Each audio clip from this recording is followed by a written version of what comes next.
நாமக்கல் மாவட்டம் ராசிபுரம் பகுதியில் அதிகாலை 5 மணிக்கு டாஸ்மாக் கடை திறக்கப்பட்டு சட்டவிரோதமாக மது விற்பனை நடைபெறுவதாக குற்றச்சாட்டு எழுந்திருக்கிறது.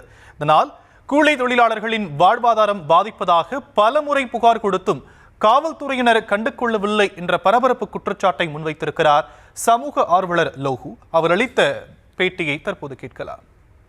இன்ஸ்பெக்டர்கிட்ட பண்ணியிருக்கேன், டிஎஸ்பிட்ட பண்ணியிருக்கேன், 100 கால் போட்டிருக்கேன், ஆன்லைன் கம்ப்ளைண்ட் இதில் போட்டிருக்கேன், பெட்டிஷனாக கொடுத்துருக்கேன். ஆனால் இது வரைக்குமே எந்த ஒரு நடவடிக்கையுமே இல்லை. இவ்வளோ குற்றச்சாட்டு சொல்கிறீங்க, என்ன ஆதாரம் இருக்குது? இப்போ இங்கே லைவாக ஓடிட்டுருக்கு, நீங்கள் வந்திருக்கீங்க. காலையில் யார் யார் இது பண்ணியிருக்காங்க என்னன்றது சொல்லுங்கள், கரெக்டாக சொன்னால் தானே. இப்போ எவ்வளோ கம்ப்ளைண்ட் நீங்கள் போட்டிருக்கீங்க? 43 கம்ப்ளைண்ட் போட்டிருக்கிறேங்க. நான் போட்ட கம்ப்ளைண்ட் எல்லாத்துக்குமே ஆதாரம் இருக்குது.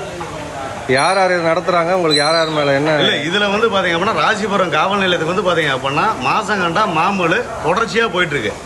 அதனால தான் இவங்களுக்கு ஆதரவாக தான் திட்டத்தட்ட டிஎஸ்பி செயல்பட்டுருக்காரு. இவங்க மேலே ஏதோ ஒரு கம்ப்ளைண்ட் கொடுக்குறோம் அப்படின்னா உடனடியாக வந்து பார்த்தீங்க அப்படின்னா யார் கம்ப்ளைண்ட் கொடுத்தாங்களோ அவங்க மேலே வந்து பார்த்தீங்க அப்படின்னா பொய்யா ஒரு கம்ப்ளைண்ட்டை போட்டு உடனே எஃப்ஐஆர் போட்டு உடனே ரிமாண்ட் பண்ணுறது.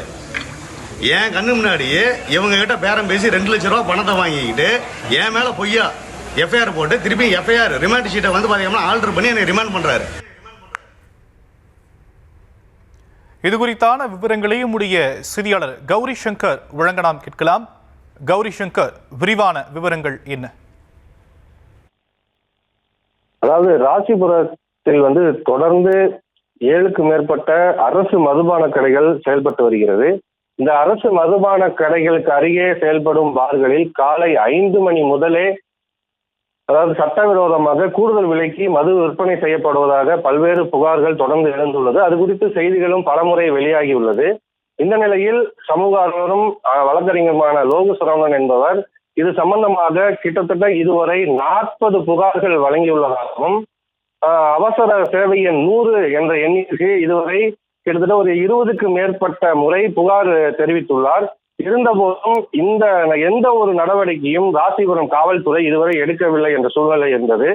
இந்நிலையில் இன்று காலை 7 மணி அளவில் அவசர எண் 100க்கு போன் செய்து இது சட்டவிரோதமாக கூலி தொழிலாளிகளை பாதிக்கக்கூடிய இந்த மதுபான கடை அதிக விலைக்கு விற்பனை செய்தார் என்ற ஒரு புகாரை தெரிவித்துள்ளார். புகாரை தெரிவித்து 1 மணி நேரம் கழித்து ராசிபுரம் காவல் நிலையத்திலிருந்து இவருக்கு அழைத்து அப்படி எதுவும் நடைபெறவில்லை என்ற ஒரு கருத்தை காவல்துறையினர் கூறியுள்ளார்கள்.